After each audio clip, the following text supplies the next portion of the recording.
Assalamualaikum student, how are you? I hope you will be fine student. Today I will teach you passage number 37. Translate into English.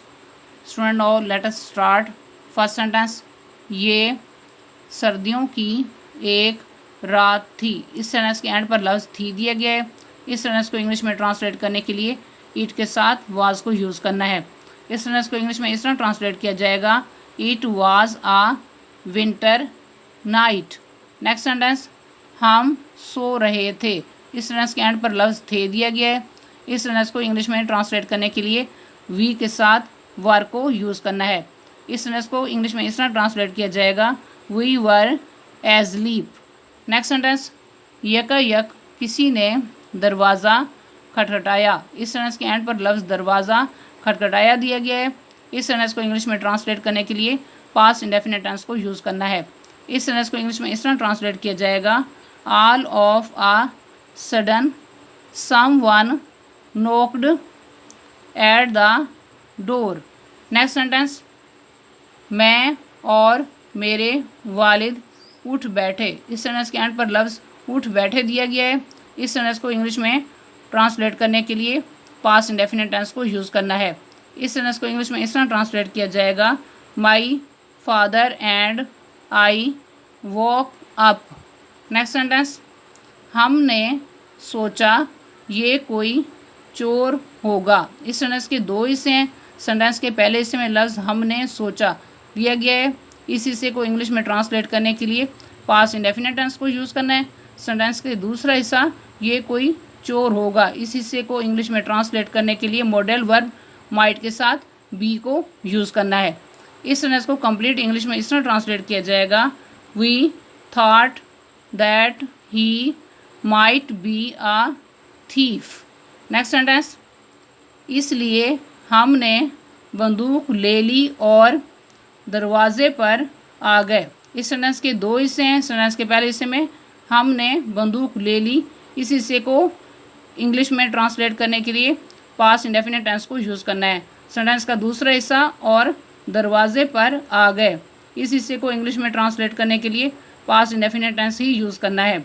इस sentence को complete English में इस तरह translate किया जाएगा, therefore we took the gun and read the door. Next sentence, मेरे वालिद ने पूछा। इस सेंटेंस के एंड पर लफ्ज़ पूछा दिया गया है। इस सेंटेंस को इंग्लिश में ट्रांसलेट करने के लिए पास्ट इंडेफिनिट टेंस को यूज़ करना है। इस सेंटेंस को इंग्लिश में इस तरह ट्रांसलेट किया जाएगा, my father asked. Next sentence, दरवाजे पर कौन है। इस सेंटेंस के एंड पर लफ्ज़ है दिया गया है। इस सेंटेंस को इंग्लिश में ट्रांसलेट करने के लिए इज़ को यूज़ करना है। इस सेंटेंस को इंग्लिश में इस तरह ट्रांसलेट किया जाएगा, who is eight the door. Next sentence, जवाब मिला, मैं एक गरीब आदमी हूँ और भूखा हूँ। इस सेंटेंस के दो हिस्से हैं। सेंटेंस के पहले हिस्से में लफ्ज़ जवाब मिला दिया गया है। इस हिस्से को इंग्लिश में ट्रांसलेट करने के लिए पास्ट इंडेफिनिट टेंस को यूज़ करना है। सेंटेंस के दूसरे हिस्से में लफ्ज़ हूँ दिया गया है। इस हिस्से को इंग्लिश में ट्रांसलेट करने के लिए आई के साथ एम को यूज़ करना है। इस सेंटेंस को कंप्लीट इंग्लिश में इस तरह ट्रांसलेट किया जाएगा, there came the reply, I am a poor hungry man. Next sentence, हमने दरवाज़ा खोला, उसको अंदर ले आए और कुछ खाने को दिया। इस सेंटेंस के तीन हिस्से हैं। सेंटेंस के पहले हिस्से में लफ्ज़ हमने दरवाज़ा खोला, इस हिस्से को इंग्लिश में ट्रांसलेट करने के लिए पास्ट इंडेफिनिट टेंस को यूज़ करना है।